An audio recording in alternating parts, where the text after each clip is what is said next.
Seja bem-vindos a mais um GêniosCast, o podcast da tecnologia, da inovação e do empreendedorismo.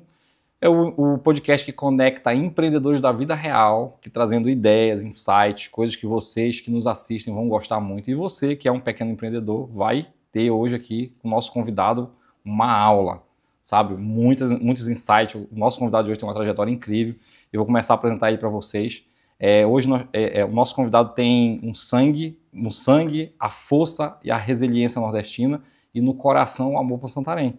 Desde cedo ele mostrou que visão e coragem não tem idade. Aos 15 anos já empreendia nas ruas vendendo pães, salgados e sucos. Pouco tempo depois migrou para o comércio, trabalhou em farmácia e em 1999 fundou a sua primeira empresa, a Droga Mil, que se tornou referência com mais de 25 anos de mercado. Hoje ele atua em duas frentes. Exerce o seu segundo mandato como vereador e presta consultoria empresarial ao mercado imobiliário, sempre com um olhar voltado para o futuro e a capacidade de projetar negócios para as próximas 3 décadas. Casado, pai de 2 filhos, apaixonado por esportes e turismo, ele é exemplo de liderança e visão, estratégias que podem transformar não só as empresas, mas também as cidades inteiras. No episódio de hoje você vai conhecer a trajetória de Alaécio Magalhães Cardoso, ex-CEO da Droga Mil, empreendedor, consultor e homem público comprometido com o desenvolvimento da região. Seja bem-vindos ao GêniosCast. Vou passar a palavra para o nosso convidado. Alaécio, muito obrigado por ter aceitado o nosso convite. Eu queria que tu desse aí a boas-vindas ao nosso público, se apresentasse, porque eu sei que talvez 25 anos de trajetória só no empreendedorismo tem muita história para contar. Se quiser falar mais alguma coisa aqui que eu me omiti, dar logo as boas-vindas para a gente começar esse papo que eu sei que vai ser muito bom para quem nos assiste. Obrigado primeiramente pelo convite aqui no teu podcast, no GêniosCast. É uma alegria a gente poder estar aqui nesse bate-papo contigo, com os internautas também, com o teu público aqui, né, com as pessoas que nos assistem. É interessante a gente poder estar conversando com a população, trocando experiência, trocando ideias. Essa apresentação já resume basicamente, né, da minha vida desde os 14, 15 anos de idade para cá. Sou filho de comerciante muito humilde aqui no município de Santarém. E a minha mãe também, comerciante, vendedora de Avon na rua, aqui no município de Santarém. O meu pai num pequeno comércio que trabalha há 42 anos no mesmo comércio, mas ele é um empreendedor nato, né, dentro do humilde comércio dele, mas que conseguiu realmente ser um homem de negócios.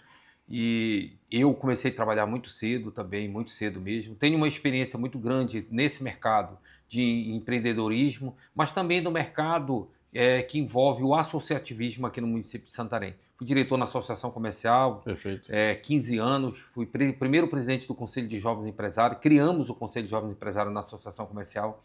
Fui diretor de clubes aqui na cidade, como o Yacht Club e outros clubes. Isso tem uma experiência também com o público, com a população, que aí me despertou então, a vontade de ser um homem público, vamos dizer assim, e indo para essa questão político-partidária. Né? Em 2016, você tem um desafio da gente poder concorrer uma vaga na Câmara Municipal de Santarém. Mas essa é uma grande história que a gente tem no município, sempre voltado para que a gente possa desenvolver o nosso município, gerar emprego e renda, que esse eu acho que é a nossa maior missão em qualquer município que a gente vive. Isso é maravilha, né? A verdadeira obra social é gerar emprego e renda, né? É dar dignidade às pessoas, né? Tanto que a reforma protestante ela começa assim, né? Dizendo que o trabalho dignificava o homem e dando uma mudança no cenário atual. Mas Alaécio é descendente de nordestino mesmo. Seus pais eram do Nordeste, de que região ali? O meu pai é todo do Ceará. Meu pai é de Tianguá, no Ceará. Minha mãe é de Frecheirinha, uma cidade descendo a serra ali, muito próximo do outro.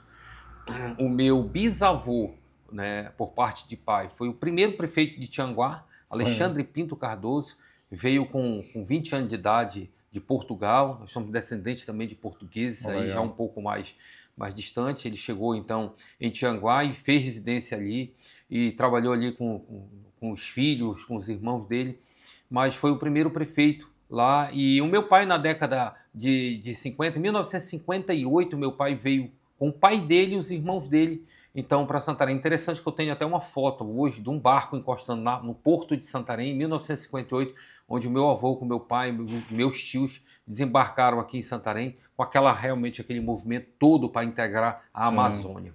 Perfeito. A minha família também é originária do Ceará, nós somos de Juazeiro ali, perto ali da divisa com a Paraíba, né? Na verdade, meu pai é de uma cidade chamada Serrote, uma cidadezinha bem pequenininha, que hoje nem é mais esse nome, já mudou. Meus irmãos foram lá, eu nunca fui nessa região. Fui em Fortaleza, né? Conheço Fortaleza ali. E o que eu percebo já da tua trajetória que é parecida com a nossa, porque na minha família quase todo mundo é comerciante. O nordestino, por natureza, ele gosta de comércio, né? E assim, meu avô foi comerciante, morreu fazendo comércio, sabe? Meu avô já é falecido. Meu pai é comerciante até hoje, né? Eu até peço para ele que tem um pequeno comércio também. Eu digo, pai, você não precisa mais ficar acordando 5 horas da manhã para... Mas ele acorda, minha mãe, sabe? Comerciante com ele. O meu irmão é comerciante, então... Eu também vendi coisas na rua, me identifiquei muito com a tua história por causa disso. E é basicamente como o nordestino começa aqui, né? Com muito trabalho, ele chega aqui e vê... O meu pai chegou aqui, o meu avô, na verdade, chegou aqui, né? Falou, aqui dá tudo.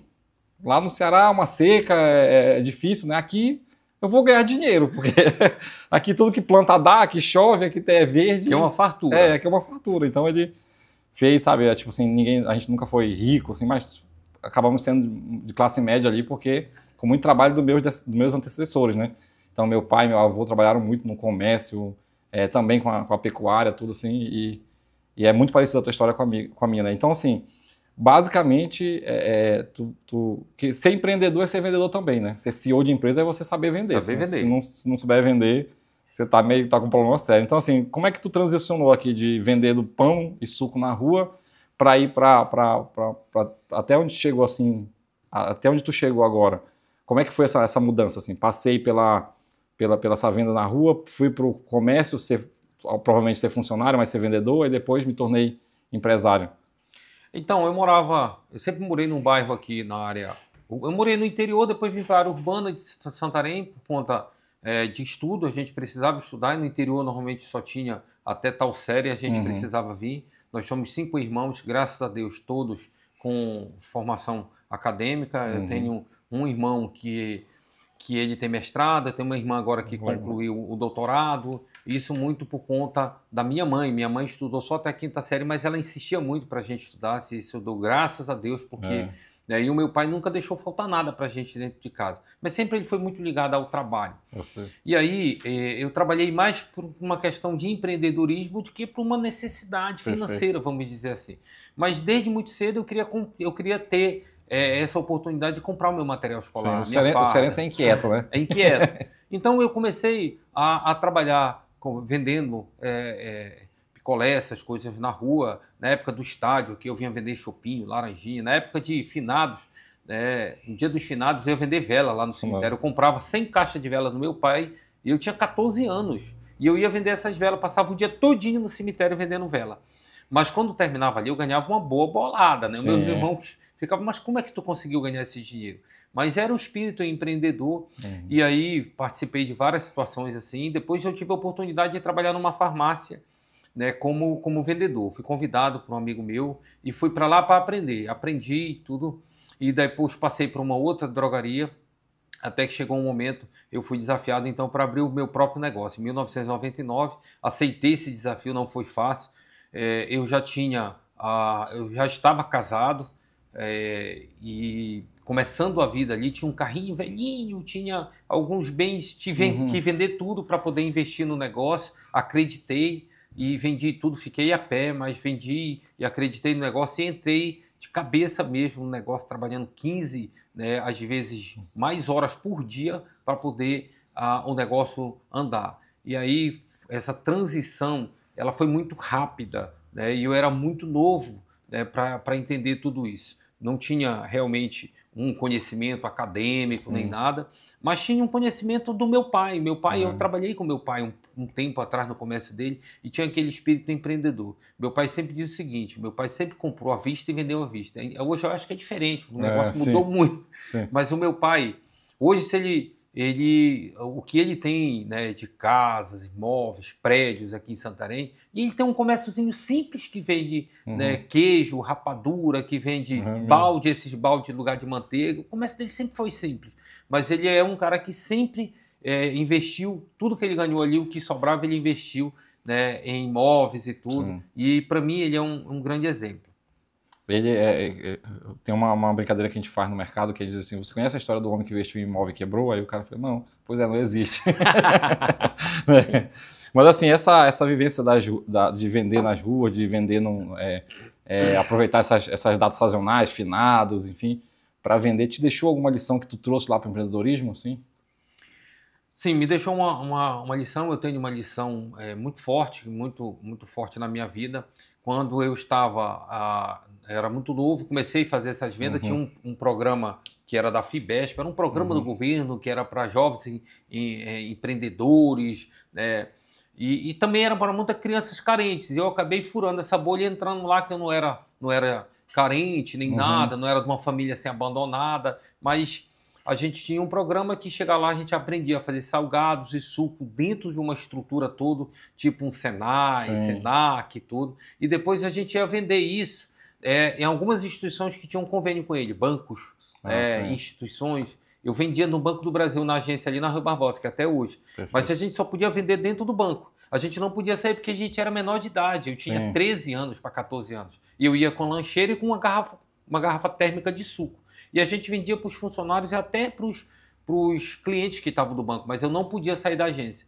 Teve um determinado dia lá que o movimento foi muito fraco lá dentro. Foi. E aí sobrou muito aquilo, o material, né, os salgados, o suco. Aí disse, eu não vou levar isso aqui de volta não. Vai E eu vender. dei um jeito de sair da agência e entrei no comércio local ali em Santarém e Uhum. saí vendendo.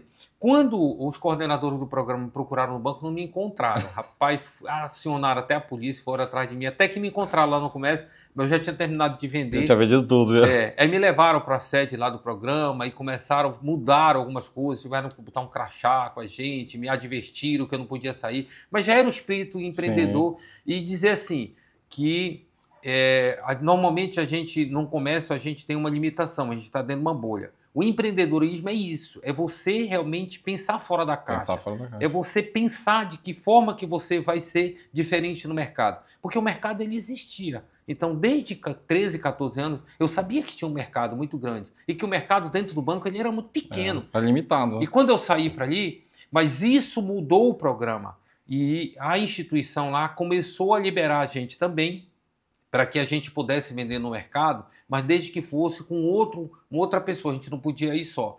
Então, essa lição me deixou realmente um marco muito grande, dizer assim, olha, eu posso mais do que aquilo É que realmente verdade. colocaram E aqui. o empreendedorismo ele é isso, né? O empreendedorismo ele é um dom de Deus, né? Na vida da gente. Você sabe que às vezes você nasceu com aquele empreendedorismo, com aquele dom, só que também você pode desenvolver. Algumas pessoas desenvolvem, estudam, fazem formação acadêmica, tudo. Sim, Isso dá pra gente espírito técnico. Mas esse feeling, a gente estava falando sobre planejamento estratégico aqui antes de começar, né, o podcast.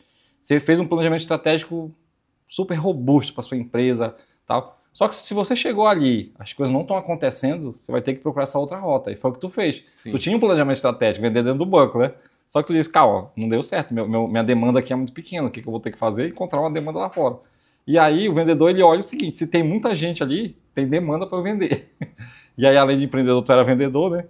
E aí então deu muito certo. Muito bom. A Drogamil se consolidou como uma empresa de 25 anos no mercado, né? Já de vendedor de rua, funcionário de empresa, até tu montar essa empresa com teus recursos, vendendo teus próprios bens ali no teu início de vida. Tu levou ela por 25 anos. Então, isso, 25 anos não são 25 dias nem 25 meses, né? Ou seja, uma empresa que chegou a 25 anos, ela passou por diversos tipos de crise econômica, crises políticas, mudanças de governo, mudanças de tudo.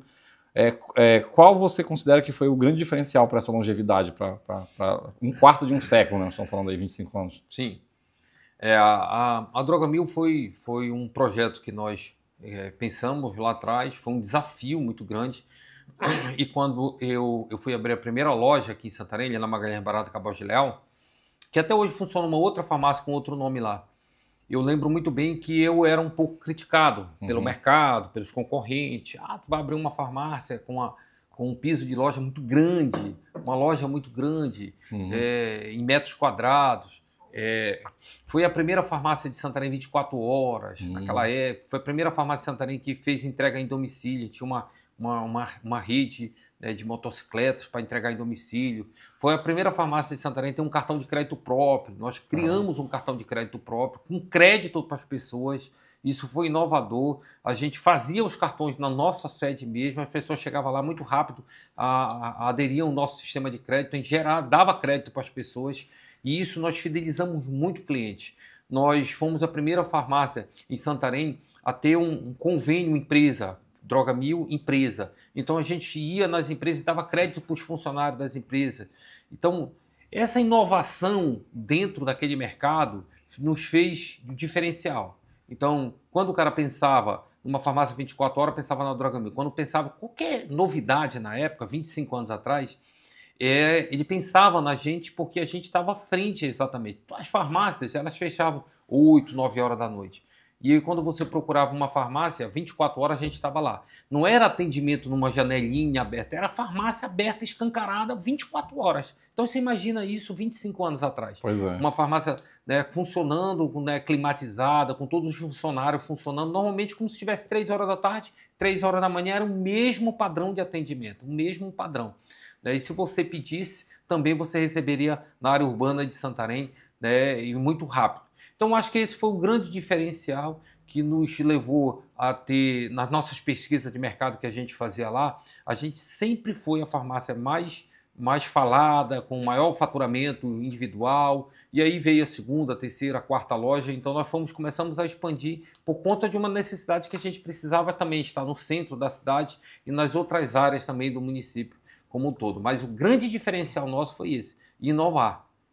Isso é bom, né? Aí quando tu migrou, que tu deu tua contribuição para o mercado, deu tua contribuição para o empreendedorismo, né, para a economia em si, lá em algum momento deixou de ser CEO da tua empresa e foi para a vida pública, né? 2 perguntas aqui. O que te motivou a ir para a vida pública hoje?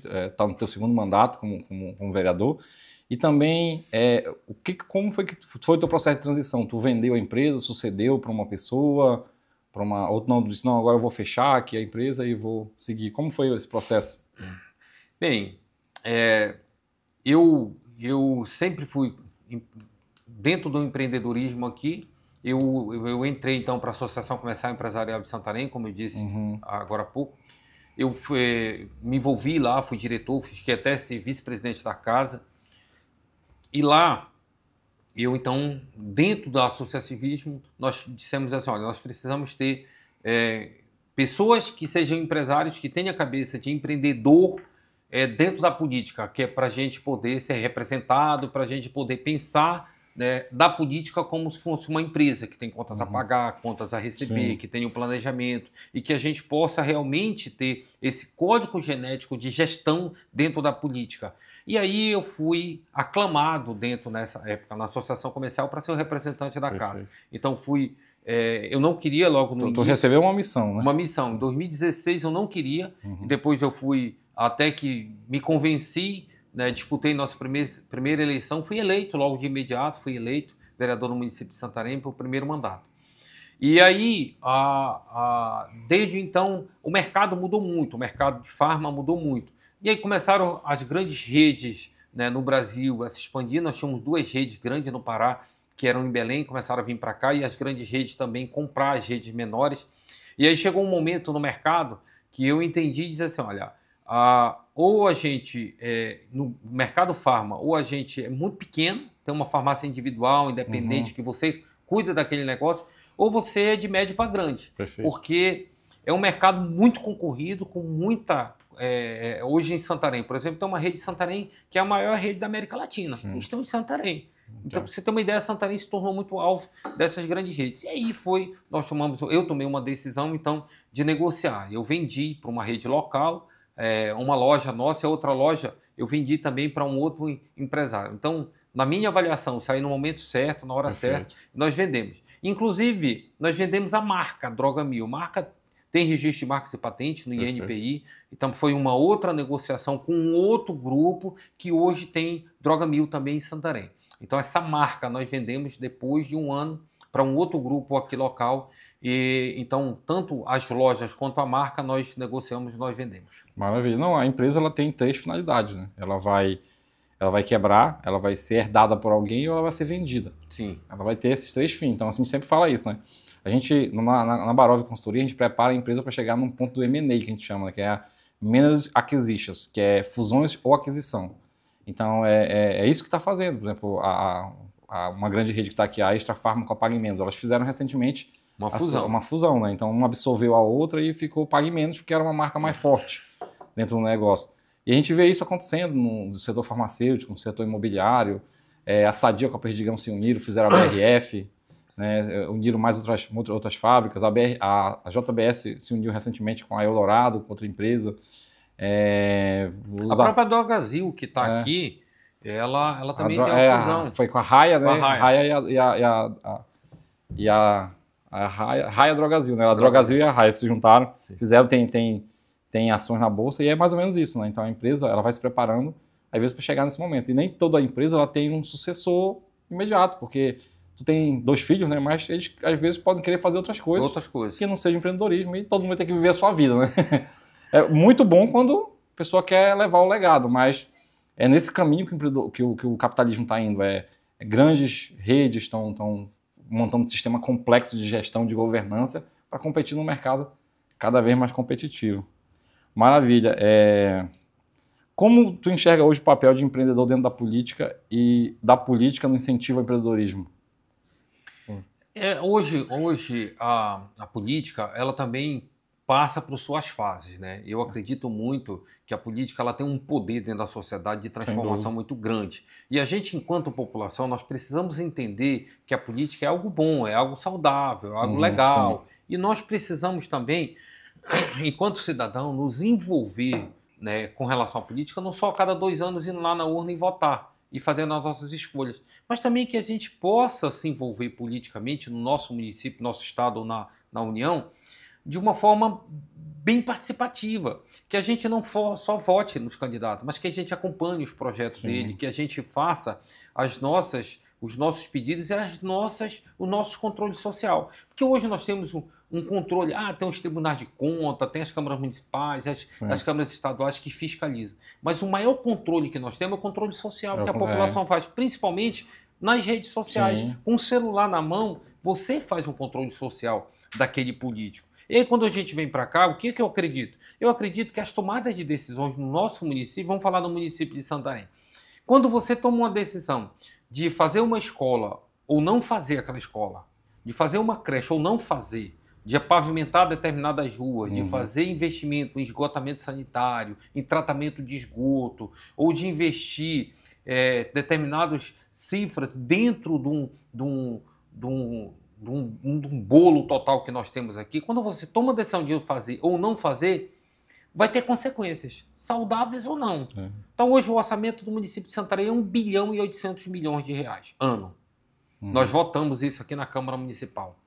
Tá, o que o prefeito faz com isso? Quem vota são os vereadores. Aí vai para lá, para a gente, todo um planejamento. A lei orçamentária vai para lá. E lá o prefeito está dizendo, por lei, ele é obrigado a investir 25% em educação e 15% em saúde, daquele bolo ali. Mas aí, investir em educação. Mas como é que é esse investimento? Sim. Então, se a gente não tiver gestores públicos, políticos, que entendam isso, que possam realmente pensar, Santarém, o que Santarém é hoje, 2025? O que Santarém vai ser daqui a 5 anos? Daqui a 10 anos? Ou daqui a 30 anos? Perfeito. Hoje, eu estou vereador, amanhã não vou estar mais. Sim. Hoje, o prefeito Zé Maria é o prefeito, mas daqui a 4 anos que vai ser ele, daqui a 30 anos vai ser ele, Perfeito. Mas daqui a 30 anos os meus filhos e os meus netos eles vão ser impactados com as decisões que nós tomarmos agora. Então o que eu acredito é isso, eu acredito em gestão, em planejamento, tá? E que realmente a gente possa fazer como os empresários fazem nas suas empresas, né? Como você faz na sua casa, você faz um planejamento na tua casa. Familiar. Né? Familiar. Olha, eu ganho X, meu marido Y, meus filhos ganham X, tanto aqui, a gente faz um planejamento familiar. Olha, eu tenho que pagar aluguel, eu tenho que pagar energia, eu tenho que pagar internet, eu tenho que pagar a conta do supermercado, eu tenho que pagar gás e tudo. Peraí, olha, a conta é essa daqui. Você faz um planejamento, né, na sua vida. Então o governo ele tem que fazer isso. Nós não podemos realmente fazer algo. Eu vou te dar um exemplo aqui. Tem 2 investimentos aqui, que é do PAC 1 e PAC 2, investimento do governo federal para tratamento de esgoto. Nunca funcionou. Investimento milionário. Milionário. Nós temos 2 estações de tratamento de esgoto hoje aí, que uma lá no bairro do Mapiri e o outro lá no Uruará, e que não funciona. Foi feita uma rede de coleta de esgoto sanitário aqui que não funciona. O dinheiro foi enterrado, jogado fora, milhões de reais. O que é que faltou? Planejamento, gestão. Perfeito. É isso que é importante.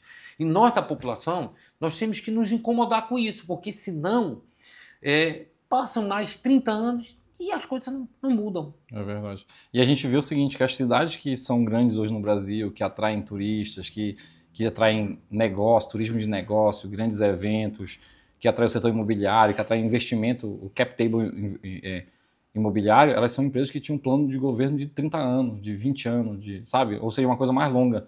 E até pela nossa conjuntura hoje democrática, os mandatos eles são de 4 anos, a cada 4 anos. Então, assim, o gestor, às vezes, ele está preocupado nesses primeiros 4 anos, aí 2 anos aqui, quando chega lá perto da próxima, eu quero me reeleger e depois eu quero reeleger quem vai ser meu sucessor direto. E se ele pensar assim como tu tem pensado, nessa questão do planejamento, tipo, hoje eu sou vereador, estou vereador, amanhã eu não estou, mas eu tenho que deixar uma ponta aqui para alguém chegar aqui depois de me plugar e continuar, e saber que isso aqui é um plano de 10, 15 anos, que a cidade não vai assim, nós vamos tornar vamos ser cidades como Balneário Camboriú, Itajaí, Florianópolis ali, que se desenvolveram, que trouxeram o turismo, que trouxeram investimento imobiliário, que trouxeram investimento de negócio para dentro. Por exemplo, Florianópolis hoje, ele é o grande... Eu tenho uma startup, a Lugênio, né, que nós estamos desenvolvendo um aplicativo aqui na região, mas nós também atendemos empresas hoje na Suíça, na Inglaterra, em Portugal, na Espanha, atendemos assessores da XP em Porto Alegre, atendemos uma infinidade de gente fora de Santarém também. E a gente percebe que existe um tratamento tributário diferente para a empresa de tecnologia lá em Floripa, lá em Itajaí. Existe um acolhimento do poder público lá. Ou seja, tem um co-work que a prefeitura vai te dar, tem um cheque de isenção, você não paga o aluguel por 6 meses, você tem um cheque de 40 mil, você tem uma isenção ali no ISS, que dá uma diminuída. Só que isso foi algo que foi construído que não é esse atual prefeito, não é só dele, mas ele tem uma responsabilidade de continuar, mas que veio de gestões que pensaram um plano de governo de 30 anos. Tem uma região em Portugal que há 40 anos ela quase não existia, que é onde meu irmão mora lá. Meu irmão mora em Portugal, numa região chamada Algarve, que é uma região turística hoje, que o Neymar tem prédio lá, o Messi tem prédio, vários jogadores da Espanha têm prédio. Ela é a região mais quente, ela fica assim bem já para baixo, assim, para banda da África. Ela é um estado chamado Algarve, e tem as cidades Albufeira, Quarteiro, Silves, Oulé, Faro, a capital é Faro lá, né? Tem Santarém lá também, tem uma cidade parecida com os nomes daqui. E aí, essa região, a cidade de Albufeira quase não existia 40 anos atrás. Só que o governo era só praticamente fazenda ali de oliva para fazer o azeite, né? O governo foi investindo, comprando aquelas fazendas e cedia para a construtora, olha, você vai poder aqui construir 50 casas aqui dentro dessa área que eu estou te doando. Só que eu quero que tu construa aqui uma quadra de esporte, quero que tu asfalte, eu quero que tu construa uma escola, quero que tu construa uma clínicazinha. E aí começou a trazer, porque era região de praia. Hoje é um lugar lindo. Na época da alta temporada lá, o pessoal que está nos países mais escandinavos da Europa, que é Inglaterra, Alemanha, Bélgica, Dinamarca, é frio. Eles descem na época do frio, que está o calor lá, que tem 8 meses de calor, é muito maior, porque Londres tem 2 meses de calor e 10 de frio, né? É uma ilha fria que só, eu morei lá. E aí eles descem, e esse povo lá escandinavo, a renda deles é mais alta, a moeda, o franco suíço é mais alto que o euro, a libra é mais alta que o euro. Eles descem para lá, compram casas no setor imobiliário de alta temporada, e a cidade é movimentada extremamente só pelo turismo. Passou 8 meses, porque começa o frio lá, né? Passou 8 meses daquele do calor, aí começa o frio, as pessoas voltam, alguns voltam, e a cidade praticamente que fecha. Só que aquele turismo de 8 meses, ele permitiu que as pessoas vivessem bem, sabe? Que movimentasse a economia da cidade, que gerasse renda. Então, uma boa parte hoje significativa do PIB de Portugal já vem dessa região ali do Algarve. Acho que é Balneário Camboriú com os argentinos ali, né? É, isso mesmo. Os argentinos migram para lá. Eu acho que tem mais argentino morando em Balneário Camboriú do que brasileiro. E é lindo, né, Balneário Camboriú? É lindo demais. Lindo. Mas é uma tomada de decisão, né? Que não é da noite para o dia. Vou te dar um exemplo em Santarém. 25 anos atrás, quando então o ex-prefeito lá, o Lira Maia, construiu o viaduto ali na Cuiabá. Perfeito. Aquilo foi construído na época do Lira Maia, no primeiro governo dele. Moravam dali, do viaduto hoje, para a grande área de Santarenzinho, pegando o eixo forte até o Té do Chão, até da divisa com Belterra, moravam 30 mil habitantes. 30 mil pessoas moravam ali, naquela área. 25 anos atrás. E hoje, Alessio? Hoje moram 120 mil pessoas nessa mesma área. lá cresceu muito os bairros. Além do Residencial Salvação, que foi Sim. um complexo de 3.081 casas que foi construída, né? O Juá, que foi uma ocupação hoje, está se transformando num bairro. Vários condomínios, como a Buriti, que foi feita ali, e hoje vai lançar mais 7 mil lotes lá. Ou seja, cresceu, a área da cidade que mais cresceu foi para ali. Saiu de 30 mil habitantes, foi para 120 mil habitantes em 25 anos. Opa, legal. Agora vamos ver os investimentos na área pública. Quantas avenidas e ruas foram pavimentadas lá? Foi nessa mesma proporção de 4 vezes? Não. Uhum. Escolas construídas e creches e unidade básica de saúde. Foi nesta mesma proporção? Também não. Então, criação de praças, parques, para atender essa população, foi nessa mesma proporção? Muito menor ainda? Também não. Então, veja bem, quando você não tem um planejamento e você não sabe realmente aonde você quer chegar, é muito difícil, você fica tirando no escuro. Uhum. E isso que é importante, é isso que eu defendo. Então, o que vai ser Santarém daqui a 25 anos? Né? Em 2050, nós vamos estar aqui de forma. Talvez nós não sejamos mais aqui, mas hoje, como gestor público, como vereador da cidade, né, o prefeito, os deputados, nós precisamos pensar exatamente daqui a 5, 10, 15, talvez 50 anos para frente. O município de Santarém é um município grande, um município que tem uma oportunidade de crescimento muito grande. Nós temos 3 modais aqui muito bem definidos. Sim, O modal aéreo, o modal hidroviário e o modal terrestre. Nós temos aqui, no final da BR-163, a solução logística para o agro, para o norte do Mato Grosso, está aqui em Santarém. Perfeito. A última fronteira agrícola é aqui, né? Faz parte do Arco Norte. Os fundos chamam de cinturão da soja do Mato Grosso até Santarém. Sim. O aeroporto de Santarém está recebendo 210 milhões de reais de investimento. Está sendo reconstruído todo o aeroporto de Santarém para atender uma demanda de 1,5 milhão de habitantes aqui. Tá, mas esse investimento que está sendo feito no aeroporto, a BR-163, o maior terminal hidroviário que tem no Brasil, está aqui em Santarém. Toda essa logística aqui desses 3 modais. Tá? E o município de Santarém está preparado para isso, está se preparando para isso. Qual vai ser o grande diferencial? Qual vai ser, né, o cap disso aí? Não tem. Se não tiver gestores públicos que pensem nisso, por mais que o seu mandato seja de 4 anos, não importa. Você tem que contribuir isso. Você tem que ter um plano, né, de gestão e que quando um saia, o outro prefeito chegue e não mude da água para o vinho, mesmo que não seja do seu partido, não mude da água para o vinho. Nós temos que pensar desta forma.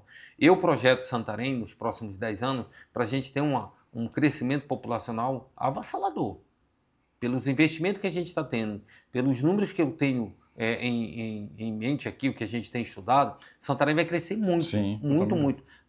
Na qualidade de vida. Eu acho que hoje nossa renda per capita é muito baixa, em torno de 20 mil reais, isso é baixíssimo. Se a gente for comparar com qualquer município do Mato Grosso, qualquer um, nós perdemos. Lá é acima de 60 mil reais uma renda per capita. Mas como é que você muda isso? Você tem que trazer investimento, você tem que trazer dinheiro novo para cá.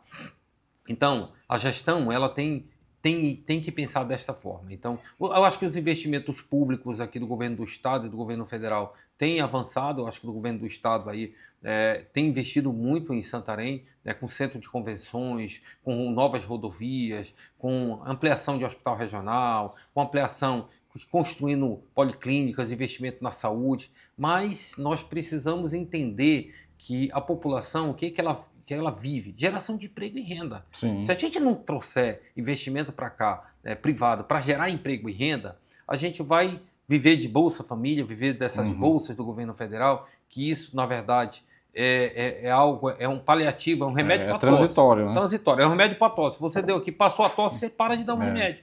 Mas essa tosse vai demorar 20, 30, 50 anos? Não, você precisa realmente que o município, que tu falaste, né? Da Balneário e outros investimentos que tem em Florianópolis.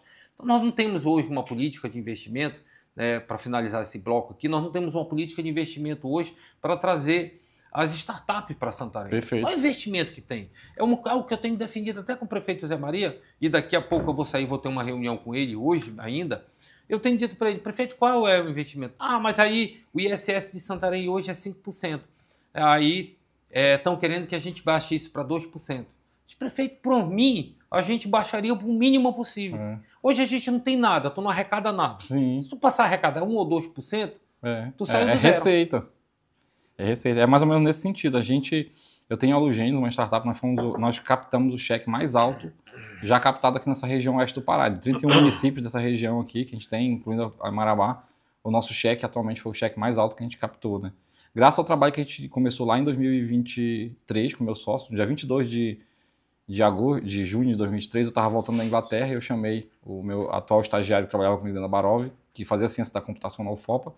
Cara, eu fiquei na Europa, disse para ele, lá a Europa está um pouco atrasada no marketing, né? Enquanto os Estados Unidos falavam de IA, a China falava de IA, a Europa estava definindo como que ia ser a tampinha da garrafa para não poluir o meio ambiente. Então eles atrasaram na tecnologia, né? Então a gente falou, cara, vai ter muita tecnologia para o varejo, para atendimento, para restaurante, para conexão, site, um monte de coisa que a gente pode vender na Europa. Vamos fazer uma empresa aqui, uma startup, para a gente vender isso lá na Europa, a gente vender fora de Santarém, para a gente competir nesses lugares que eles estão um pouco atrás, e vamos gerar caixa para desenvolver nossos próprios projetos, para a gente desenvolver um aplicativo local, para a gente desenvolver uma startup local. E assim a gente fez. Depois que a gente se tornou a primeira software house do oeste do Pará, tanto que a única software house que existia na época aqui era a Prodepa, que é do estado. Não existia software house privada, nós fomos a primeira do Pará. Né? Então no Amazonas existe uma software house lá, só que eles estão muito ligados a pegar recursos do governo, Embrapi, BNDES e tal. A gente não tem essa pegada, a gente acredita que é o empreendedorismo que vai ajudar a Amazônia. Nós aqui acreditamos. Então a gente não tem essa pegada de ir atrás disso. Então, só que a gente encabeçou esse movimento. E aí começamos a ser procurado por outras pessoas que começaram a criar software house também. E a gente começou a dar essa consultoria porque a gente acredita que não há uma competição que nos prejudique.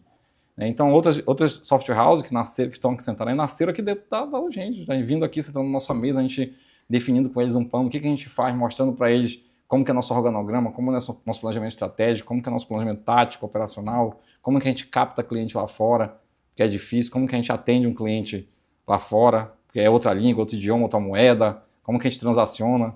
Isso hoje a gente recebe franco, recebe euro e recebe libra aqui. Só não tem cliente nos Estados Unidos hoje. Porque, obviamente, nós estamos um pouco mais atrasados, o Brasil aqui, mas na Europa nós atendemos clientes nas 3 principais moedas da Europa. Nós temos cliente na Suíça, nós temos cliente na Inglaterra, que é libra, nós temos cliente em Portugal e Espanha, que é euro. E a gente encabeçou isso daí. Então, 50 software houses foram montadas nesses 2 anos, a maior parte, 90% delas já fecharam, né? Mas a gente encabeçou esses projetos. Então, a gente é visto por essa juventude como referência. O Luiz estudou dentro da UFOPA, está fazendo mestrado em engenharia de software e ele é muito respeitado pelos seus pares da área de inovação e tecnologia. E o que a gente percebe? Que lá fora o ISS para uma startup que nem a gente seria 1%. Né? O nosso é 5% aqui na região. Além do ISS que eles têm reduzido, eles têm os apoios subsidiados de banco, o empréstimo subsidiado. Né? Hoje nós temos patrimônio de afetação, mas o banco não reconhece a gente aqui local, por exemplo, um banco que a gente tem relacionamento, o Banco da Amazônia, não reconhece a gente como uma atividade que possa dar para eles uma perspectiva futura de geração de caixa. Né? Então, a gente tem essa dificuldade. Então, assim, o que o poder público, tu acredita que o poder público pode fazer na tua visão, sendo empreendedor? Porque o que eu acho interessante de ter pessoas como tu na política é isso, tu sentou na outra cadeira lá, tu recebeu a fiscalização da Cefa, do Ministério do Trabalho, tu sabia o que era pagar um funcionário dia 10, sabia o que era pagar um fornecedor, o que é pagar um boleto na fila de uma lotérica, né? Porque hoje a gente paga aqui no Correio de Primeira na fila da lotérica. Então, assim, sentou nessa cadeira aqui e agora tu disse, não, eu vou sentar nessa outra cadeira. O que tu vê que o poder público pode fazer? Ou tu que está lá dentro, o que tu vê que o poder público tem feito? Porque às vezes eu estou aqui fora, acho que não está sendo feito e meus gestores estão trabalhando por mim, né? Porque assim, é aquela questão que tu falou assim, a pessoa não se envolve na política, realmente eu sou muito afastado. Recentemente eu até entrei na Câmara Setorial Imobiliária para dar uma ajuda como voluntário e acabo que esse cooperativismo ele vai entrando no coração da gente, vai, estou fazendo uma coisa na minha cidade, né? Sim. O que o poder público está fazendo, Alessio? E o que tu acha que ele poderia fazer? Porque, como eu disse, tu sentou na outra cadeira, tu sabe o que o empreendedorismo precisa. Eu sempre digo que a gente senta do outro lado da mesa, né? Uhum. Isso tu estás falando. A gente senta numa cadeira aqui, do lado como empresário, e senta do outro lado como governo também, que acaba fiscalizando e controlando todas essas questões das empresas. No meu primeiro mandato, eu apresentei um projeto e o prefeito, então, que era outro prefeito, ele não entendeu esse projeto. Eu voltei à discussão dessa questão, que é um programa de incentivo para todo esse mercado que nós precisamos trazer para o município de Santarém. Tendo em vista, principalmente, algo que nós estamos trabalhando já há bastante tempo em Santarém, parece que agora sinalizou, o governador está trabalhando essa questão do Distrito Industrial de Santarém. Nós já temos a área, foi desafetada, já está sendo paga pelo governo do estado, e nós temos dentro da CODEC, que é a Companhia de Desenvolvimento Econômico do Estado do Pará, que vai desenvolver essa questão do distrito. E dentro do distrito a gente vai ter várias áreas, e dentro do distrito nós queremos realmente criar um mecanismo, né, de incentivo tanto do governo do município, e aí a gente vem todos esses incentivos, principalmente essa questão do ISS, que aí a gente tem uma variação de 2%, hoje, por legislação no Brasil, até 5%, e eu ainda acho que a gente tem que baixar mais de 2%, mas o mínimo é 2%, Sim. Mas é uma discussão que a gente está fazendo, inclusive na Câmara Municipal de Santarém, e aí a gente vê incentivos, por exemplo, como o IPTU, como o Alvará, como várias outras taxas de licenciamento. A empresa tem que se licenciar, mas tudo é taxa. Sim. Então, se você criar, nós estamos criando um programa, dialogando isso com o governo, para que a gente possa trazer e incentivar, principalmente essas empresas de tecnologia virem para Santarém. Porque uma empresa de tecnologia, por que ela fica lá em Florianópolis, por que ela fica em Itajaí, por que ela fica em outros centros? Por quê? Porque tem incentivo. Perfeito. Mas se ela vier para Santarém, a gente tem um exemplo disso aqui que foi criado, né, há décadas atrás, que é a Zona Franca de Manaus. A Zona Franca de Manaus é um incentivo. Por que as empresas estão lá, né, no distrito? Porque elas têm incentivos fiscais. E elas estão lá para gerar emprego e renda. E hoje o estado do Amazonas não vive sem a Zona Franca de Manaus, né? Então nós temos essa oportunidade e eu tenho dialogado, né, eu até peço o teu apoio, a tua ajuda para que a gente possa estar dialogando também desse projeto, te ouvir. Perfeito. E é um projeto que ele está em aberto, a gente precisa estar dialogando com quem entende, com quem está no mercado, para mostrar isso para o prefeito. O prefeito está muito aberto, ele disse, olha, Alessio, eu quero fazer, né, e para que a gente possa trazer, né, essas empresas, essas startups, essas pessoas que têm para investir aqui. Vou te dar um exemplo aqui de um mercado que está aberto. Santarém hoje tem de tecnologia, de investimento, de startup, né, desses jovens todos que estão ávidos aí para entrar no mercado, criando, pensando realmente, né, a entrar nesse mercado. Como eu tenho um filho de 20 anos de idade que ele é tecnologia. Então ele é programador, ele é um cara que pensa em tudo e vive disso. E eu disse assim, olha, nós temos hoje agente comunitário de saúde, os ACS, aquele que vai lá na tua casa, Sim. que vai conversar contigo, ver se está doente, ver se está precisando de medicação e tudo que controla. Nós temos 520 agentes hoje no município de Santarém, espalhados nos 48 bairros e nas comunidades. Essas pessoas, elas vão lá na sua casa e na minha casa com um papel na mão e uma caneta e fica anotando lá. Qual é a tua idade? Qual é o teu nome? Qual é o nome da tua esposa, dos teus filhos? Tu estuda onde? Tu toma medicação, tudo num papel. Isso é um retrógrado, pelo amor de Deus. Pois é. A gente podia estar com tablet, podia estar com o celular na mão. E aí não vai mapear esses números, não vai ter informação nenhuma. Vai mapear esses números. E pior, o Ministério da Saúde passa o recurso para os municípios baseado em quê? Baseado em produção. Sim. Esses dados que são coletados por essas 520 pessoas no nosso município, não estou falando só de Santarém, todos os municípios que não têm tecnologia, não têm aplicado tecnologia, estão perecendo. Esses dados eles se perdem no meio. A maioria desses dados se perde. Onde é que está esses dados? Está na prefeitura, está na Secretaria de Saúde. Aí quando você vai lá pegar esses dados, tu tem que chegar lá, tem uns arquivos lá, num depósito, tem que ir lá, está tudo escrito lá. Tem que botar um batalhão de gente digitalizando isso. Na época que nós estamos hoje, isso é inadmissível, inaceitável. Esses dados, tá, se eles não forem digitalizados, se eles não forem colocados no sistema e que a gente possa manusear isso com mais rapidez, com inteligência artificial, para que isso beneficie a população do município, você não vai ter realmente resultado nenhum.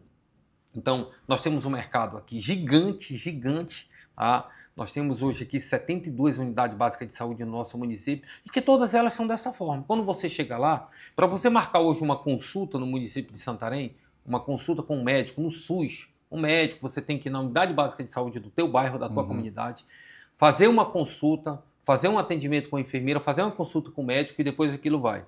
Tá? Se for uma consulta especializada, por exemplo, uma mulher precisa ir com um ginecologista, ela vai demorar 1 ano para conseguir uma consulta dessa.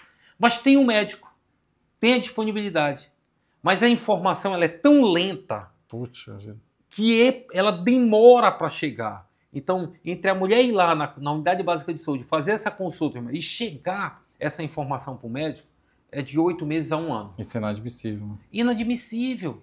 Então eu podia muito bem, com o meu celular, com qualquer celular, com internet, você ter acesso a um computador, você ter acesso a isso e fazer uma consulta.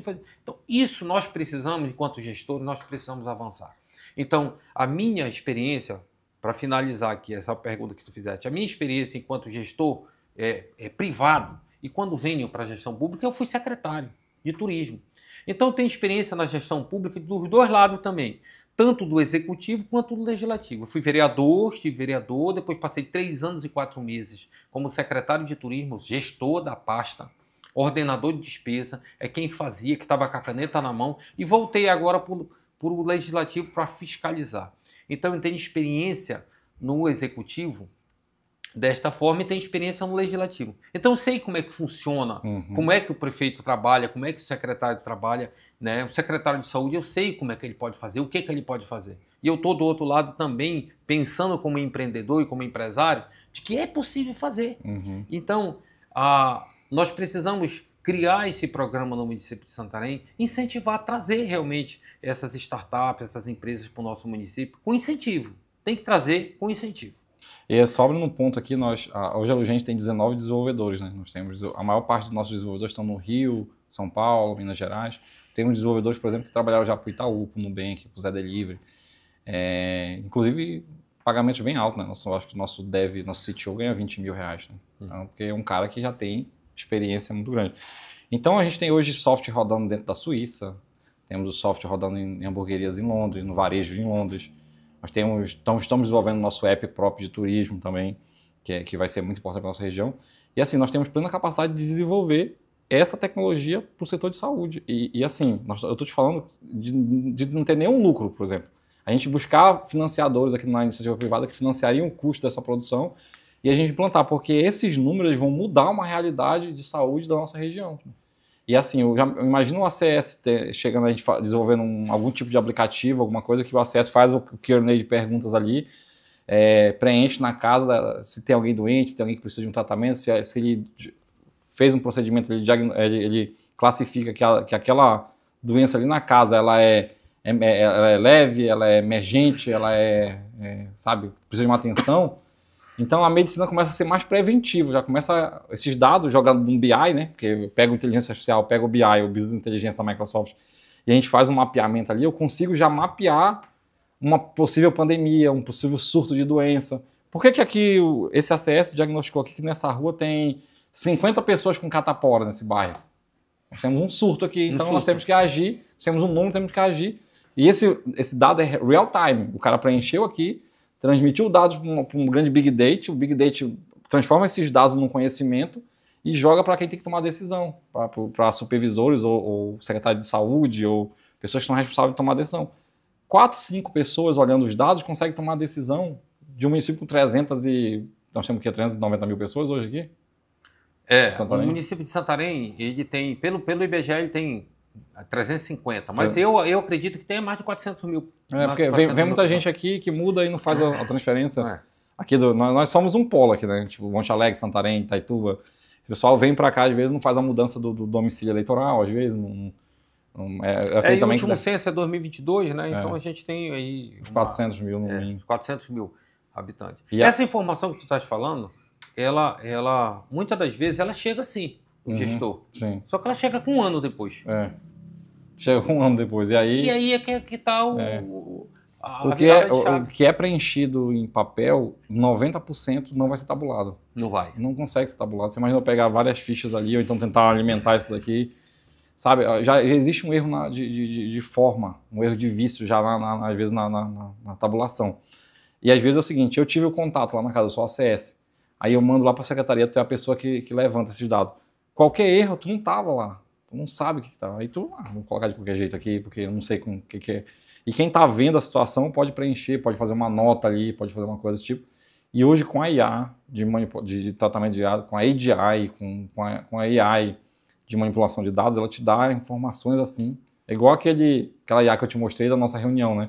Fez um relatório, tudo, e deu um diagnóstico, deu um plano de ação do que a gente deveria fazer, que é incrível.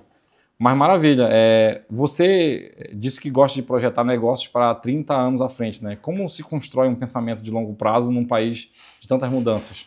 Né? Porque a gente aqui, a cada 5 anos, a gente tem um ciclo assim, o inverso, né? Fase, como você falou.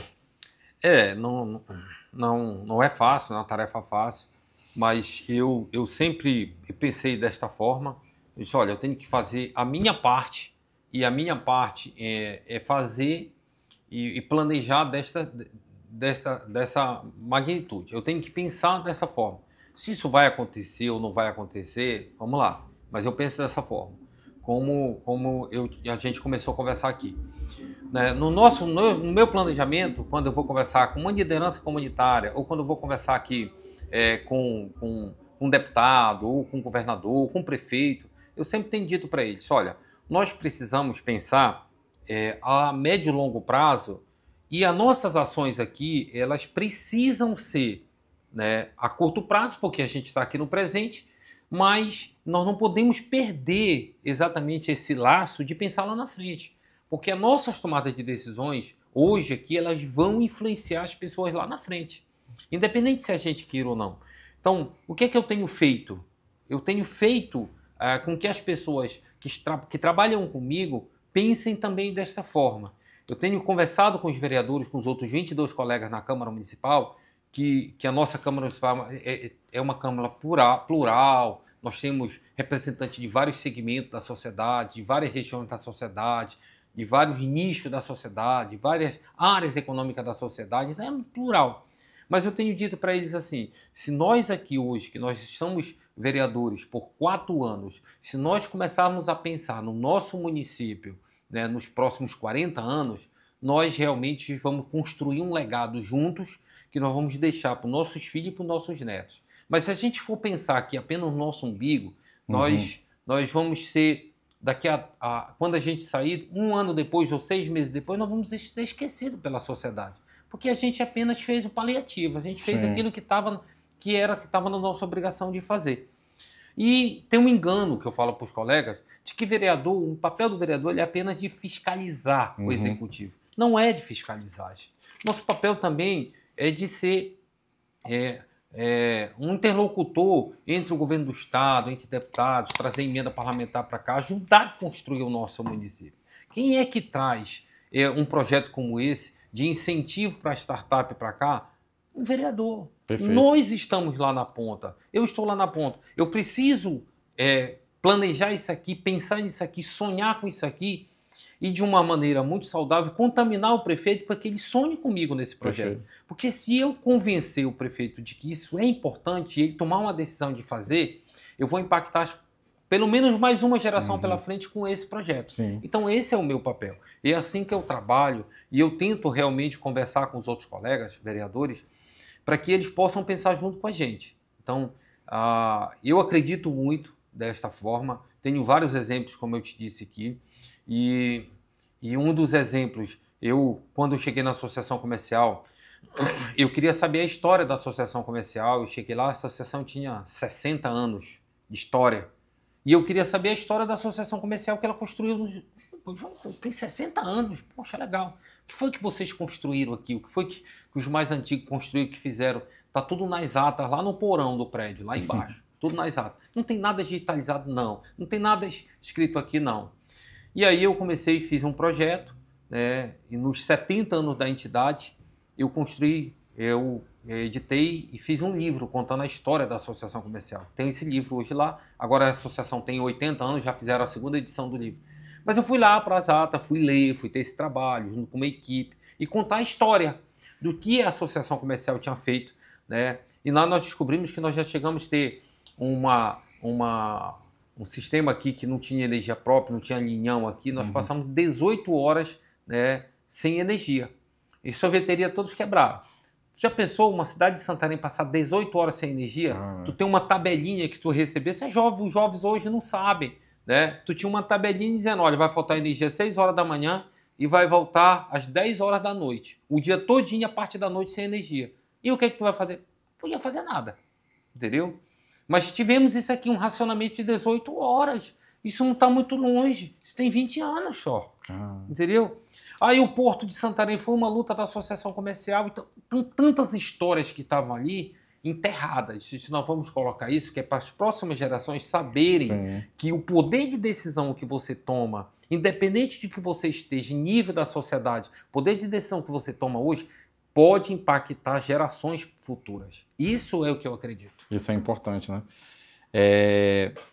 Como que hoje tu concilia o trabalho como vereador, consultor e a vida pessoal com a família, os esportes, o turismo? Eu tenho hoje, não é fácil, né? Eu tenho um planejamento da minha vida que quando eu assumi lá atrás o meu primeiro mandato, eu tomei uma decisão, eu estava em 5 entidades que eu era diretor, associação comercial, né, clubes da cidade e tudo. Eu era diretor em 5 associações. Eu saí de todas as diretorias para me dedicar, esse tempo para me dedicar à vereança, ao meu mandato, que a Sociedade Santarena tinha me dado. Né? Eu não podia tirar do tempo do meu trabalho para me dedicar ao mandato, eu não podia tirar o tempo da minha família para me dedicar ao mandato, porque às vezes a gente acaba tirando, mas eu tinha que tirar de algo que eu estava fazendo para a sociedade para trocar por outras questões aqui. Então, eu tenho isso muito definido. Né? Nós temos hoje na Câmara Municipal sessão segunda e terça-feira, eu não falto, até hoje, em 8 meses eu não tenho uma falta, eu me dedico ao mandato, eu estou lá todo dia. Quarta, quinta e sexta nós temos reuniões das comissões temáticas, eu participo das reuniões das comissões temáticas, mas eu tenho tempo que é para minha família, eu tenho tempo para atividade física, eu tenho tempo para estudo, eu tenho tempo para fazer meus trabalhos também que eu preciso fazer, né, de consultoria, então o meu tempo para ele é eu sou muito chato com relação a isso, na agenda. Se a gente não for realmente, às vezes acontece, tudo bem, principalmente na política, a gente tem muito isso. Às vezes a gente recebe uma ligação de uma situação muito urgente, emergência, você tem que largar tudo para correr lá, né, porque é uma questão urgência. Isso é normal, mas eu procuro realmente, até com o meu tempo de descanso, eu não negocio. Né, não negocio. Então, em determinado momento da noite, eu desligo o meu celular e vou dormir. Porque no outro dia eu preciso acordar cedo, e eu acordo 6 horas da manhã, eu tenho um tempo aí, de 6 às 7 horas da manhã, um tempo sozinho com Deus. Eu sou evangélico, eu tenho tempo para me ler a Bíblia, para mim ter um tempo para me alimentar o meu espírito, a minha alma. Né? E também depois eu tenho um tempo que eu vou para a academia, eu faço, né, o meu treino de manhã. Então eu tenho 1 hora de manhã que eu vou para a academia, eu vou fazer meus treinos e depois eu começo a minha atividade laboral, tanto na Câmara Municipal quanto também em outras atividades que eu tenho. E Alessio, tu faz muitas viagens assim para ir em outras câmaras, assim, tipo Florianópolis, Porto Alegre, esses lugares, Itajaí, que estão fazendo a diferença nessa questão que já fizeram algumas coisas assim para reunir com outros vereadores, o que está sendo feito lá, para aprender, porque assim, nem tudo a gente vai criar do zero, né? A gente pode copiar o que está sendo... E deve copiar, né? E deve. Acho que não tem eu já fiz, no meu primeiro mandato, eu fiz muitas viagens. Esse segundo mandato agora eu ainda não viajei, mas nós estamos com algumas viagens programadas. Uma delas é para exatamente ver esse projeto que a gente tem. Eu lembro quando a gente foi instalar a Zona Azul aqui em Santarém, eu fui relator desse projeto na Câmara, e aí eu viajei e fui em 2 municípios. Fui lá em Paranaguá, lá no Paraná, porque é uma cidade muito parecida com Santarém, cidade portuária, cidade antiga, né? Apesar de que tem só 200 mil habitantes, mas eu fui lá, fiquei 2 dias lá, estudando com eles como é que funcionava essa questão, para mim poder relatar um projeto de lei tão importante para o município de Santarém. E também já visitei Florianópolis para mim estudar essa questão, né, das startups, os incentivos que eles têm para essas empresas de tecnologia. Também fiz algumas visitas lá, também em São Paulo, em outros portos, que a gente estava numa discussão muito grande aqui, questão da área portuária 2 de Santarém. O porto hoje de Santarém é o 8º porto mais movimentado do Brasil. O porto de Santarém é o 8º. Então, nós temos realmente uma movimentação muito grande e tem tudo nos próximos 5 anos para tomar a 7ª vaga, 7º lugar aí. Então, eu visitei o Porto de Paranaguá, visitei o Porto de Santos, por terra. O Porto de Santos é um mundo ali, é gigantesco. Porto de Itajaí também visitei e alguns outros portos. Então, quando a gente tem um projeto, a gente vai exatamente para a gente ter essa análise. Fiz também uma visita a Câmara Municipal de Cuiabá, nós fizemos um projeto de Cuiabá, estudando esses modais que nós temos em Santarém. Eu saí daqui de carro, daqui até Cuiabá, parando nos municípios, dialogando com os municípios, até Cuiabá e conversando com eles para que a gente pudesse entender como é que funciona esse modal, esse sistema de grãos e tudo. Mas a gente tem uma programação também, na medida do possível, a gente tem saído, mas é uma viagem muito a trabalho, para a gente focar nesses projetos que a gente tem interesse para Santarém. Muito bom, né? Em 2018 a gente fez esse caminho aqui. Acho que foi eu, o seu Augusto, mais o Lucas e a dona Adriana. A gente fez esse caminho até Cuiabá. Depois de Cuiabá a gente foi para Uberlândia, Minas Gerais. Depois de Uberlândia fomos para Goiânia e a gente voltou de carro. Então, muito bom, né? Você passa por lugares que você nunca vai passar de avião. Nunca vai passar. Porque não tem nem aeroporto, né? Cidade que não tem aeroporto.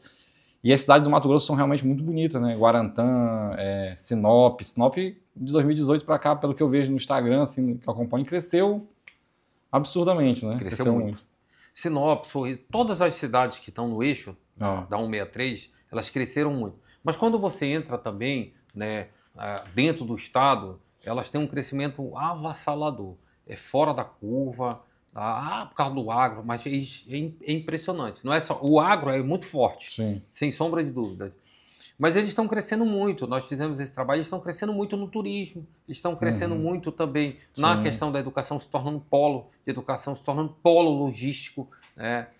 O que é o caso de Sinop, de Sorriso. Sorriso é diferente, né? Mas quando você vai em Lucas do Rio Verde, é uma cidadezinha que, como tu falaste, cidadezinha muito pequena e tudo, mas você vai lá hoje, eles são referência na educação. Então eles têm o agro, mas eles dizem assim, olha, o agro aqui, ele é uma virada de chave. Então, quando é que nós precisamos ser diferentes? E eles são polo hoje de educação. E nós temos 4 principais indústrias aqui, né? Que é o turismo, o comércio, o agronegócio e o setor imobiliário. Essas são as nossas, Santarém, as 4 principais indústrias que eu vejo que movimentam boa parte do nosso PIB aqui. Mas nós temos um outro fator aqui também, que é a educação também. Não sei como é que está hoje, mas eu lembro que em 2014 ou 2015, o professor José de Lima, não sei se você conhece, que é um economista. Foi meu professor na faculdade. Foi meu professor também. É um professor, gente boa, né? Já formou muita gente. E ele tinha uns dados, ele falou que naquela época a gente tinha 20 mil alunos de curso superior em Santarém. Então, e a maior parte não é só Santarém, ela vem dessa cidade vizinha que não tinham faculdade. Hoje eu sei que o ensino EAD aumentou muito, as faculdades, Monte Alegre não tinha polo de universidade, hoje tem da UFOPA, tem pós de universidades federais, mas ainda vem muita gente. Tem ideia mais ou menos hoje quanto que tem de alunos, assim, mais ou menos? Não, esse número eu não tenho, mas eu acredito que ele cresceu, porque hoje, quando a gente tinha, naquela época, a gente tinha, por exemplo, um curso de medicina que era da UEPA, e hoje a gente tem curso de medicina, a gente tem na UEPA, aí a gente tem na UFOPA, na estadual continua, na federal a gente tem na UFOPA, e nós temos 3 estaduais, 3 particulares, perdão. Então nós temos 5 cursos de medicina em Santarém. Muito grande. Então, e que a maioria desses alunos de medicina normalmente são de outros municípios aqui no entorno.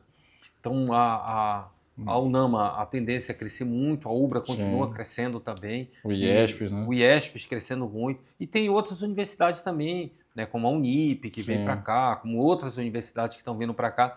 E a UFOPA continua crescendo, continua abrindo novos cursos, continua crescendo. Então eu acho que tem muito mais do que 20 mil porque só a UNAMA ali, se pegar os 3 turnos, dá uns 5 mil alunos. Sim. Só a UNAMA. 3 turnos assim, de manhã, tarde e noite. E tu passa de noite ali na UNAMA, tu vê o tanto de gente que... De vez ou outra eles me convidam para palestrar da UNAMA, no curso de administração e contabilidade. E é muita gente. Muita gente. Mais do que quando eu me formei lá, que eu terminei na UNAMA em 2015, né? Que a gente vê muita gente hoje. Cresceu e ampliou e vários blocos, é um negócio que... Alessio, já caminhando para o final, se tu pudesse dar um conselho para um jovem empreendedor, a gente sempre faz essa pergunta aqui, porque tem muita... A gente acabou aqui, por a gente ser jovem, a gente acabou sendo seguido por outros jovens empreendedores, pessoas que têm interesse de montar seu primeiro negócio, seu próprio negócio, né? Se tu pudesse dar um conselho para um jovem empreendedor aqui da cidade, que está querendo montar ou que começou o negócio, está tendo suas primeiras dificuldades, que conselho você daria? Eu também sou muito questionado, perguntado com relação a alguns podcasts ou até outros diálogos que a gente tem com os jovens. Eu tenho dois filhos, a minha filha tem 23 anos, meu filho tem 20 anos. Eu sempre tenho conversado muito com eles e tenho dito isso para eles. Disse, olha, Eu passei pela idade de vocês, eu sempre fiz o seguinte, tem duas coisas que eu caminhava e eu não abria mão. Um era os estudos, Perfeito. porque a minha mãe era muito chata com relação a isso, e aos estudos, e a gente estudava muito mesmo, mas tinha o espírito empreendedor que estava no sangue. E eu sempre queria inovar, queria fazer algo novo e me desafiava para aquela questão. Os jovens hoje, ele tem uma facilidade muito grande, que eu falo isso inclusive para o meu filho. Olha, a facilidade que tu tens hoje, tu tem um computador que eu nunca tive. Tu tem celular hoje com tecnologia que eu nunca tive. Então tu tem ferramentas hoje que tu consegue, com uma velocidade muito maior de empreender ou de criar um negócio, e tu tens que aproveitar isso. A tua fase, a tua época é essa, tu tem que aproveitar. E eu digo para o jovem que quer empreender, diz, olha, acredita em ti. Acredita em ti. Tu vai ter dificuldade? Vai. Tu vai ter dificuldades, não é uma, vai. Tu vai ter várias dificuldades. É no plural, né? Tu vai ter várias dificuldades, tu vai ter vários empecilhos. Não vai faltar, né, obstáculo para te desistir. Não vai faltar. Não é a primeira, a segunda vez, né? Não vai faltar. Tem vários empresários hoje que são megas empresários hoje no Brasil ou no mundo que quebraram uma, duas vezes, fizeram um negócio, não deu certo, recuou, depois voltou e foi de novo. Não desiste. Tu acredita naquilo, acredita, vai em frente. Acredita no teu sonho, acredita em ti. E eu tenho dito isso, olha, acredita em ti. Era humanamente impossível eu fazer uma farmácia, criar uma farmácia como a Drogomil, como eu criei lá em 1999. Por quê? Porque eu era funcionário de uma empresa e que eu tinha um patrimônio muito pequeno que eu vendi para ali e era assim, mas eu acreditei e venci. Então, mas foram dificuldades. Eu lembro muito bem que eu almoçava ali com um prato na mão e depois deitava num papelão no chão para tentar descansar a costa. Mas essa é a dificuldade que você tem que vencer. Então eu falo isso para os jovens que querem empreender, acredita em você. É o que nós sempre falamos também lá no Conselho de Jovens Empresários, que eu fui presidente do Conselho de Jovens Empresários de Santarém, nós criamos o Conjovem. Quando o jovem chegava lá, eu falava isso para eles. Disse, olha, qual a tua expectativa aqui? O cara novo estava... Ou então, nós trabalhávamos muito a questão da sucessão. Né? O pai dele é um empresário, um empreendedor, ele vai suceder o pai dele lá. E eu falava para ele, às vezes, eu dizia assim, e eu falei isso também numa palavra que eu dei anteontem lá na Associação Comercial, eu disse assim, chegou aqui com um jovem empresário, está começando a vida agora, tem um pet shop, tem um negócio pequeno, tem uma lavagem de carro, tem um negócio pequeno, um negócio médio ou grande. Qual é a tua expectativa aqui na Associação Comercial? Porque é um associativismo, a gente respira negócio.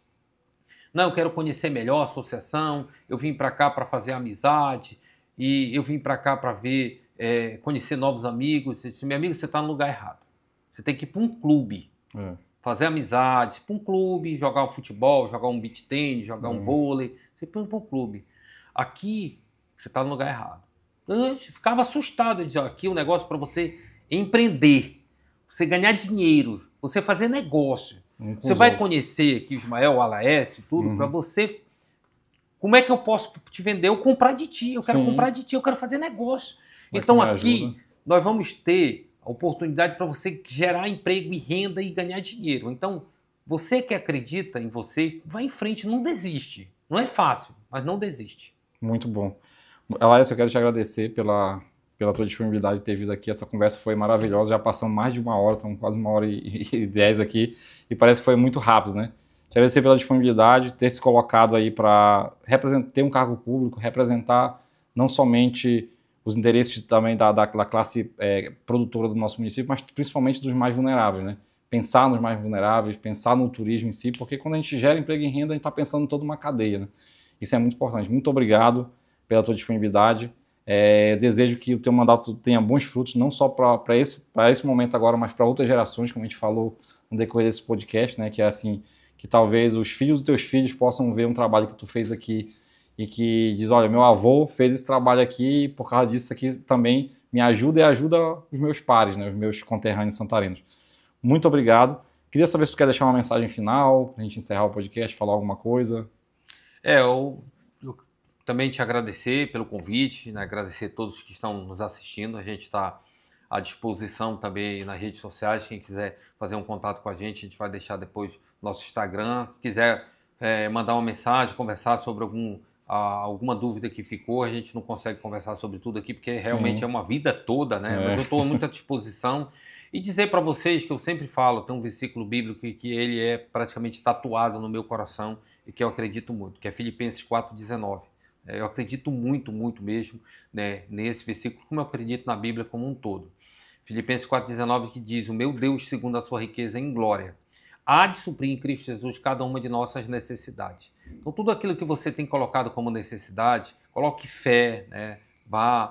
Acredite realmente, coloque fé que você vai realizar. Então, isso que eu tenho feito na minha vida, todas as minhas necessidades, não uma, nem duas, nem três, né? Jesus nos promete que vai atender todas. Então, eu coloco todas ali, né, no varejo ou no atacado. Então, essa é a mensagem que eu quero deixar para todos que nos assistem, que vocês possam realmente acreditar, né, em vocês, na família de vocês, que vocês possam acreditar no município de vocês, que vocês possam acreditar no potencial que nós temos, cada um de nós. Nós realmente temos um potencial muito de fazer por nós, claro, de fazer pela nossa família, mas também fazer pela nossa sociedade. E nesse pique aqui dessa conversa maravilhosa que nos ajudou, que vai ajudar você, empreendedor que está nos assistindo. E se você assistiu o podcast até agora, até aqui, e você gostou do que a gente falou, e você acha que esse podcast não só serviu para a sua vida, mas vai servir para a vida de outro empreendedor, de outra pessoa, a forma de você patrocinar esse conteúdo sem tirar nenhum real do seu bolso é você compartilhar, você comentar aqui, curtir, para gerar engajamento, para que a gente possa aparecer para outras pessoas que talvez vão precisar desse conteúdo, dessa conversa. E assim como essa conversa, nós temos outros no setor imobiliário, na área de saúde, na área de distribuição, de tecnologia em si, de processos, que a gente já gravou aqui. Mas você também pode sugerir conteúdos indo aí embaixo, comentando, sugerindo pessoas, personalidades que a gente possa convidar aqui da nossa cidade, nossa região, ou até de outros lugares também.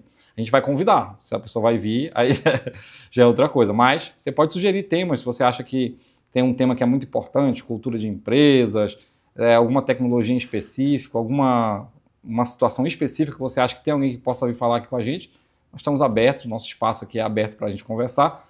Conversas como essa enriquecem o debate do empreendedor. Muito obrigado e até o próximo episódio.